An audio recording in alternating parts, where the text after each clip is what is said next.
to introduce the upcoming speaker. Alexander, the floor is yours. Thank you very much, Ralph. It is with great pleasure that I would like to introduce our next speaker, Sergio da Silva, who is a United Nations staff member working for the Office for the Coordination of Humanitarian Affairs as part of the Civil Military Coordination Services in Geneva, Switzerland. Sergio is responsible for providing operational advice and support to OCHA's operations in conflict situation and sudden onset disasters. Mr. Da Silva is also responsible for liaising with member states and military organizations to promote and create an understanding of the principles and concepts of humanitarian civil coordination. Sergio graduated in applied physics from Glasgow Caledonian University in 1998 and holds a Master's of Science and Information Technology, and holds a Master's degree of Science Information Technology Systems from the University of Glasgow. Sergio joined the United Nations and OCHA in 2010 as a civilian military coordination officer for the earthquake response in Haiti, then was assigned to Chad in 2011. Since his appointment at OCHA headquarters in Geneva in 2012, Sergio conducted several support missions, including the Democratic Republic of Congo, the Central African Republic, Jordan, Cameroon, Nigeria, and Chad. He deployed as a UNDAC team leader responding to volcano eruptions in Cape Verde, hurricanes in the Caribbean, and more recently the Turkey earthquake. Sergio is currently in the Civil Coordination Service, and he's the operational focal point for West and Central Africa, Mozambique, and most relevant for today's discussion, also Ukraine. Sergio, we're very, very happy to have you here today for our panel. And without further ado, over to you. Thank you very much for this introduction. And thank you, most of all, for the opportunity of getting me to speak today about the crucial role of humanitarian civil-military coordination, UN-CIMCORD, in the context of the ongoing conflict in Ukraine. As you know, the conflict in Ukraine has led to significant civilian suffering and displacement, necessitating a coordinated approach and response between humanitarian organizations and military entities. Today, I will discuss how CIMCORD works with military CIMIC in Ukraine, the practical implications of this work, and how military CIMIC will need to adapt in future NATO collective defense scenarios to protect civilians and support humanitarian efforts. I'll start with a small background on what UN-CIMCORD is and what it entails from the humanitarian perspective. Next slide, please. Next. So UN-CIMCORD is designed to facilitate the interface between humanitarian and military actors to ensure that humanitarian principles are upheld while effectively delivering aid to those in need. The primary goals of CIMCORD are to preserve humanitarian space, facilitate information sharing, and coordinate the use of military assets for humanitarian purposes whenever appropriate, and sharing they complement but do not replace civilian efforts. So the key point here is to highlight the need to understand, protect, and promote humanitarian principles. Next slide, please. Next slide, please. In this slide, you can see the main most of our UN-CIMCORD officers in our different OCHA country offices around the globe, and in particular in Ukraine, implement. The conflict in Ukraine presents a very complex environment with both internal and international dimensions. A majority of civilians have been exposed to violence, with millions displaced and in need of urgent assistance. You can see in this slide the latest figures, and what's really striking here is that almost half of the Ukrainian population is in need of humanitarian assistance. This situation has necessitated a robust and dynamic response from both humanitarian organizations and military forces. 14.6 million people in need, almost half of the population again, and half of these 14 million are women and children with limited access to life-saving services. So why collaboration between UN SIMCORD and CIMIC in Ukraine is important? First and foremost, for operational coordination purposes. UN SIMCORD, next slide please. UN SIMCORD officers work closely with NATO and Ukrainian CIMIC units to ensure clear distinction between humanitarian activities and military operations. We managed to maintain regular coordination meetings to ensure that humanitarian convoys, as it was highlighted by the previous speakers, can reach affected areas safely, and that military operations do not inadvertently harm civilians or disrupt any aid delivery.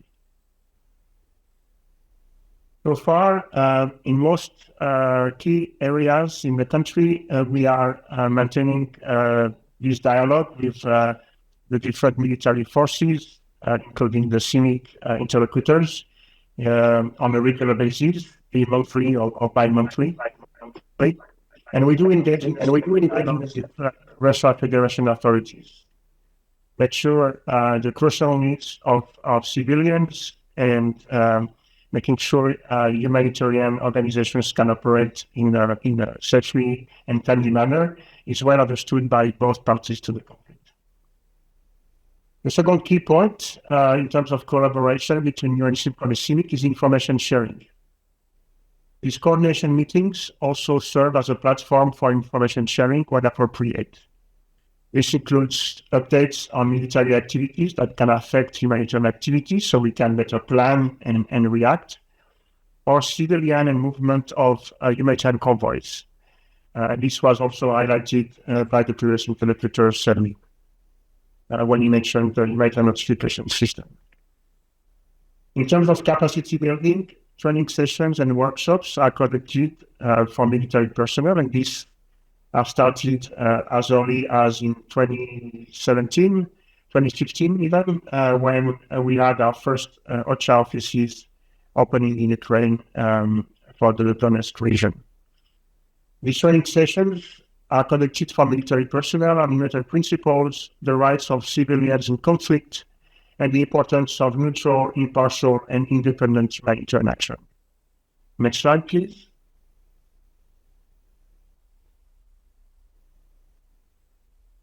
The work of UN SIMCORD with CIMIC counterparts has tangible benefits. Improved safety and security. Coordination has significantly reduced risks for humanitarian workers and civilians, ensuring safer delivery of humanitarian aid. Strengthened humanitarian principles. Continuous dialogue and training reinforce the importance of respecting humanitarian principles that guarantee the safe passage of humanitarian assistance to the most hard-to-reach areas in Ukraine. And protection of civilians. Through advocacy efforts and dialogue, OCHA, together with its humanitarian partners, try to make sure military take into account the protection of civilians in their planning processes and conduct of hostilities. Other key activities we've been unfolding with CIMIC and military counterparts in Ukraine. Through again the regular meetings we organize, situational awareness, and also developing policy and guidance frameworks that ensures that this mutual understanding and good knowledge of the humanitarian environment. Next slide, please. So what are the challenges in the current landscape that we face today? Despite this good collaboration, dialogue, and exchanges, several challenges still persist. Access and bureaucratic hurdles. Gaining access to conflict zones remains a significant challenge due to bureaucratic impediments and security concerns. So we've been working very closely with both parties, try to find the best and the most safest way for the humanitarian aid to reach people in need, but also for the civilians to have access to the basic services and life-saving assistance. There is also often mistrust between military and humanitarian actors. This is not only the case of Ukraine, but we see that in many other contexts around the world. And this is rooted in different mandates and operational approaches. So building trust takes time and continuous effort, and is also crucial, not only for the humanitarians, but also for the military, for both to conduct their objectives and mandates in the most efficient manner. And also reflecting on one of the points that was raised at the end of the previous presentation, limited resources and logistical challenges also can impair the effectiveness of coordinated efforts. Next slide. Now, that was my last slide, so I'm gonna conclude here. Can you go to the previous slide, please? Thank you. How do we adapt to this developing context and the new settings that we are facing today, and that we are foreseen to pursue in the coming years? In potential NATO collective defense scenarios, CIMIC will need to adapt in several key ways to ensure civilian protection and support humanitarian work. We need enhanced training and doctrine development. CIMIC personnel must be trained comprehensively in humanitarian principles and the operational needs of humanitarian organizations. And again, reflecting on what comment that was made at the conclusion of the previous presentation, this comprehensive training must be also overtaken by the rest of military entities and not only the CIMIC personnel. NATO doctrine should also integrate lessons learned from Ukraine and other contexts, emphasizing the protection of civilians as a core component of military operations. Strategic partnerships, engaging in continuous dialogue like we are doing today, thanks to the CCOE and CIVIC for organizing this seminar, and engaging in continuous dialogue with humanitarian actors to ensure that military actions do not undermine humanitarian efforts is also key. In conclusion, the experience in Ukraine highlights both the critical importance and the complexities of civil-military coordination in complex settings. UNSC close collaboration with CIMIC has yielded significant benefits for the protection and assistance of civilians. However, ongoing challenges necessitate continuous adaptation and improvements. As we look forward and towards potential NATO collective defense scenarios, it is imperative that we refine our strategies, enhance our capabilities, and strengthen our partnerships and cultural understanding to ensure that civilians are protected and humanitarian principles are upheld. By doing so, we can better navigate the complexities of modern conflicts and deliver life-saving assistance to those who need it most. Thank you very much for your attention. I'll hand over to the chair. Thank you. Sergio, have many thanks for helping us into our shoes as far as your activities concerning Ukraine are concerned.